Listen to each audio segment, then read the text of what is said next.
महाराज ही सगळी मंडळी बारामतीमध्ये पोहोचली। आता जी दृश्य आपल्या समोर येत आहेत ती नवी दृश्य आहेत। ही विद्या प्रतिष्ठान इथून आम्ही आपल्यापर्यंत घेऊन येतोय। आपल्याला आता जे पोलीस दिसत आहेत ते अजित पवार यांना शासकीय मानवंदना देण्यासाठी जमलेले आहेत।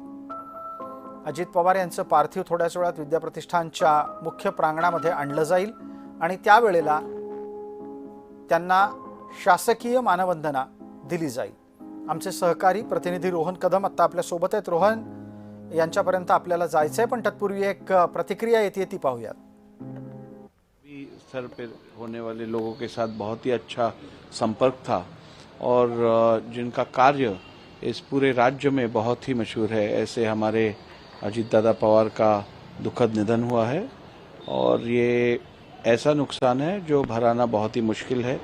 ऐसे वक्त में मैं यही प्रार्थना करता हूं कि उनके परिवारजनों को ये दुख सहने की शक्ति प्राप्त हो और महाराष्ट्र के उनमें और इस देश में जो उनके चाहते हैं, बड़ी संख्या में जो उनके चाहते हैं, उन सबको भी ये दुख सहने का शक्ति ईश्वर प्रदान करे। स्पीकर भी है, कई यादें रही है अजीत पवार जी के साथ। अजीत पवार जी हमारे साथ मैं विधानसभा अध्यक्ष होने के बाद नज़दीक से हमने काम किया, उसके पहले भी मैंने उनके साथ काम किया है और एक बहुत ही दमदार नेता, लोगों से जुड़ा हुआ नेता, लोगों के मन के दर्द दुख समझने वाला नेता आज हमसे दूर चला गया है और मैं समझता हूं कि ऐसे नेता बहुत ही कम बनते हैं और इस परिस्थिति में अजीत दादा का हम सबको छोड़ के चले जाना ये बहुत ही दुखनीय और दर्दनाक ऐसी बात है। सर, महाराष्ट्र की राजनीति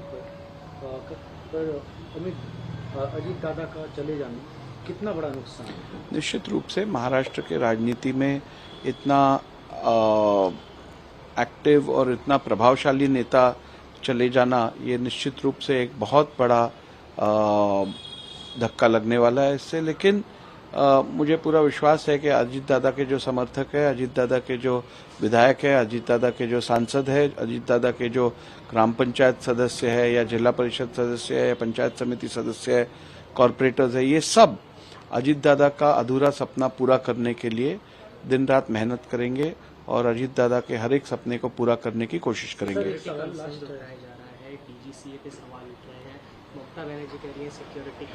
नहीं, निश्चित रूप से अगर ऐसे हादसे हो रहे हैं तो क्यों हो रहे हैं और इसे रोकने के लिए क्या करना चाहिए, इसके ऊपर पूरी तरीके से विचार होना बहुत आवश्यक है। सर, ये क्या आप फ्लाइट की जो कंपनी जो चलाती है जो फ्लाइट, क्या आप उसे जिम्मेदार महसूस करते हैं? देखिए, अभी तक तो जांच की कोई रिपोर्ट आई नहीं है और ऐसे हालात में कोई भी बयान करना मुझे लगता है गलत होगा। लेकिन यदि इसमें किसी भी प्रकार की नेग्लिजेंस फ्लाइट ऑपरेटर के द्वारा या कंपनी के द्वारा हुई हो तो निश्चित रूप से इसके ऊपर सख्त कार्रवाई की जाएगी।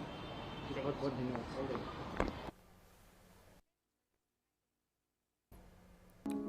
जी दृश्य आपण पाहतोय ती अत्यंत भावनिक आहेत, हे वेगळं सांगायला नको। आपल्याला दृश्यांमध्ये आत्ता जय पवार हा आपल्या वडिलांच्या पार्थिवाच्या सोबत बसलेला दिसतो आहे। अजित पवारांचा पार्थिव अपघातग्रस्त असल्यानं पूर्णपणे पांढऱ्या कपड्यात गुंडाळण्यात आलेलं आहे। सर्व प्रकारचे वैद्यकीय सोपस्कार त्याच्यावर पूर्ण झालेले आहेत आणि आता अंत्यदर्शनासाठी विद्या प्रतिष्ठान इथे ते पार्थिव पोहोचतंय। पार्थ पवार या ॲम्ब्युलन्समध्ये किंवा या शववाहिनीमध्ये आत्ता तरी दिसत नाही आहेत। पार्थ कदाचित आपल्या आईच्या सोबत थांबले आहेत असं वाटतंय।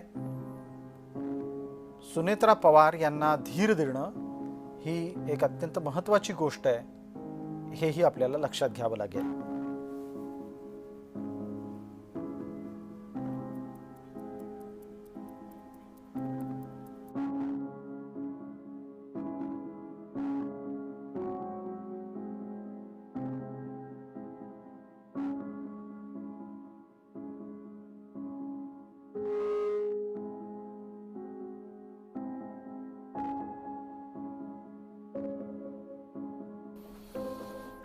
जी दृश्य आपण पाहतोय ती ताजी दृश्य आहेत.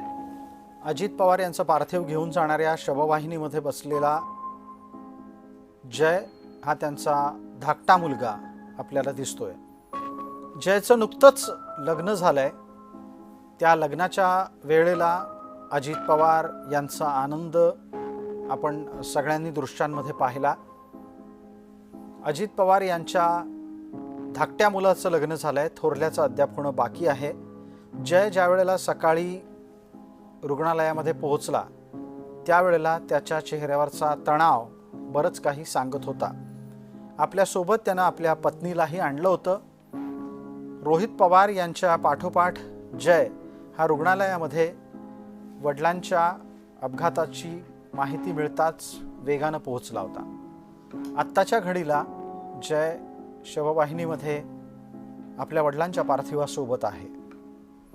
थोड्याच वेळात अजित पवारांचं पार्थिव विद्याप्रतिष्ठान इथं येईल. विद्याप्रतिष्ठान हे बारामतीत पवार कुटुंबियांचं एक शिक्षण संकुल आहे. इथे शाळा महाविद्यालय आहे. या परिसरामध्ये पोलीस पथक तैनात करण्यात आलंय जे अजित पवारांना मानवंदना देईल. अजित पवार महाराष्ट्राचे सलग 7 वेळा आणि आत्ता वर्तमानात 8व्यांदा उपमुख्यमंत्री होते. या उपमुख्यमंत्री पदावर राहून त्यांनी सर्वाधिक वेळेला अर्थसंकल्प सादर केलेला आहे. या निमित्तानं अजित पवार यांना शासकीय इतमामामध्ये अंत्यसंस्काराच्यासाठी सर्व प्रकारचं मानसन्मान कार्य उपलब्ध करून दिलं जाईल. त्यासाठी पोलिसांचं एक पथक आत्ता विद्याप्रतिष्ठानच्या कार्यालयाच्या जवळच्या प्रांगणामध्ये आलेलं आहे. दुसऱ्या बाजूलाची दृश्य ही शववाहिनीच्या आतली दृश्य आहेत ज्यामध्ये आपल्याला जय पवार हा वडिलांच्या पार्थिवासोबत बसलेला दिसतो आहे.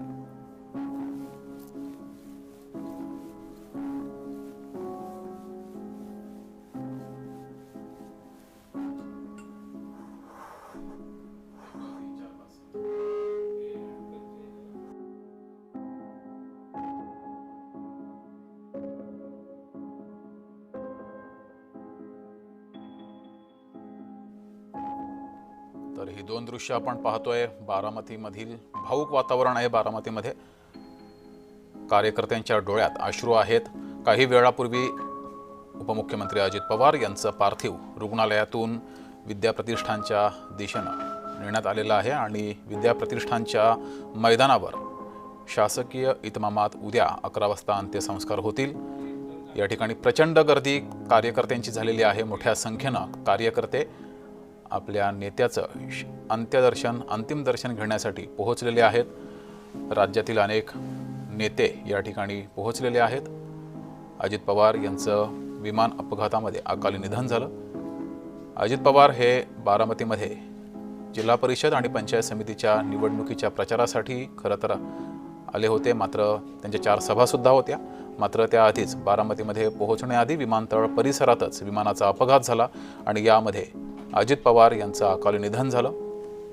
या सर्व कार्यकर्त्यांनी अजित पवार यांच्या स्वागताची खरं तर तयारी बारामतीमध्ये केली होती.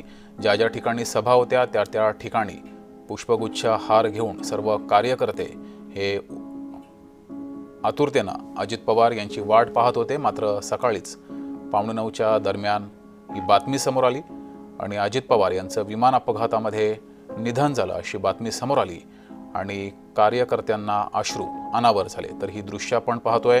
विद्याप्रतिष्ठानच्या मैदानावरची दृश्य आहेत. मोठ्या संख्येनं राज्यभरातून सर्व अजित पवार यांना मानणारा वर्ग, कार्यकर्ते, पदाधिकारी हे विद्याप्रतिष्ठानच्या मैदानावर पोहोचलेले आहेत. याच ठिकाणी आता अजित पवार यांचं पार्थिव आणलं जाईल. अंतिम दर्शनासाठी अंत्यदर्शनासाठी या ठिकाणी ठेवलं जाईल. ही गर्दी आपण पाहतोय. प्रचंड अशी गर्दी बारामतीतील विद्याप्रतिष्ठान मैदानावर झाली आहे. काही वेळापूर्वी त्यांचं पार्थिव रुग्णालयातून आणलं गेलेलं आहे आणि थोड्याच वेळात ते विद्याप्रतिष्ठानच्या मैदानावर अंतिम दर्शनासाठी ठेवलं जाईल.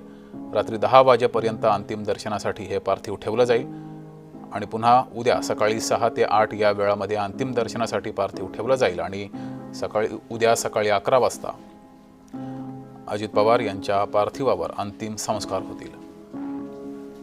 तर प्रचंड भाऊक असं वातावरण हे बारामतीमध्ये आहे।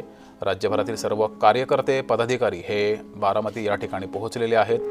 ज्यावेळेस ही बातमी समजली त्यानंतर मोठ्या संख्येनं कार्यकर्त्यांची रीघ ही बारामतीकडे सुरू झाली आणि आपल्या नेत्याचं शेवटचं दर्शन घेण्यासाठी, अंतिम दर्शन घेण्यासाठी मोठ्या संख्येनं कार्यकर्ते ही दृश्य बोलकी आहेत। प्रचंड अशी गर्दी ही विद्याप्रतिष्ठानच्या मैदानावर झालेली आहे।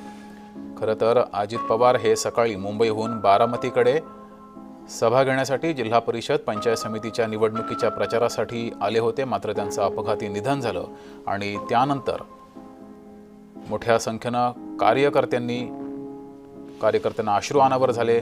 कार्यकर्त्यांनी या ठिकाणी प्रचंड गर्दी केली आणि ही शिववाहिनीतील दृश्य आहेत काही वेळापूर्वीची, ज्यावेळेस रुग्णालयातून अजित पवार यांचं पार्थिव हे विद्याप्रतिष्ठानकडे नेलं जात होतं। त्यावेळेस या शिववाहिनीमध्ये त्यांचे पुत्र आपल्याला दिसत आहेत। 3 दृश्य आपण आता पाहतोय। एकीकडे विद्याप्रतिष्ठानच्या मैदानावरची दृश्य, या ठिकाणी अजित पवार यांचं पार्थिव अंतिम दर्शनासाठी ठेवलं जाईल आणि याच मैदानावरची ही प्रचंड गर्दी आपण पाहतोय। तर काही वेळापूर्वी शिववाहिनीतून रुग्णालयातून अजित पवार यांचं पार्थिव हे विद्याप्रतिष्ठान मैदानाकडे नेतानाची दृश्य आहेत। अजूनही अनेक कार्यकर्त्यांना, राज्यातील जनतेला ही बातमी खरी वाटत नाहीये। इतका धक्का अनेकांना बसलेला आहे। अजित पवार हे आपल्यात नाहीत अशी ही बातमीच अनेकांना अजूनही पचत नाहीये। अनेक कार्यकर्ते या ठिकाणी पोहोचलेले आहेत आणि अनेकांनी या ठिकाणी घोषणासुद्धा दिल्या। अमर रहे अजित पवार अमर रहे अशा घोषणा या कार्यकर्त्यांनी दिल्या। एकच वादा अजित दादा असं सुद्धा या कार्यकर्त्यांनी म्हटलेलं आहे। प्रचंड असं हे भाऊक वातावरण आपल्याला बघायला मिळतंय। ही दृश्य आहेत विद्याप्रतिष्ठान मैदानावरची। याच ठिकाणी काही क्षणात अजित पवार यांचं पार्थिव अंतिम दर्शनासाठी ठेवलं जाईल आणि आपल्या लाडक्या नेत्याचं शेवटचं दर्शन घ्यावं, अंतिम दर्शन घ्यावं यासाठी प्रचंड गर्दी ही विद्याप्रतिष्ठान मैदानावरती जमलेली आहे। मोठा जनसागर हा आपल्या लाडक्या नेत्याचं शेवटचं दर्शन घेण्यासाठी या ठिकाणी उसळलेला आहे। तर अनेक राज्यातील नेतेसुद्धा बारामतीमध्ये पोहोचलेले आहेत। सकाळी 8:45च्या दरम्यान हा अपघात झाला आणि या अपघातामध्ये अजित पवार आणि त्यांच्यासोबत असलेले त्यांचे 5 सहकारी, 2 पायलट, 1 क्रू मेंबर आणि त्यांचे सुरक्षा रक्षक या सगळ्यांचा 6 जणांचा मृत्यू झाला। आणि ही बातमी जशी जशी अनेक कार्यकर्त्यांना समजली, अनेकांचा यावर विश्वासही बसत नव्हता। मात्र त्यानंतर अनेक कार्यकर्ते, पदाधिकारी, अजित पवार यांना मानणारा वर्ग हा बारामतीकडे येऊ लागला। तर ही दृश्य विद्याप्रतिष्ठान मैदानावरची अजित पवार यांचं पार्थिव काही क्षणामध्ये याच मैदानावरती अंतिम दर्शनासाठी ठेवलं जाणार आहे। आपल्या लाडक्या नेत्याचं अंतिम दर्शन घेण्यासाठी प्रचंड गर्दी या मैदानावरती झालेली आहे।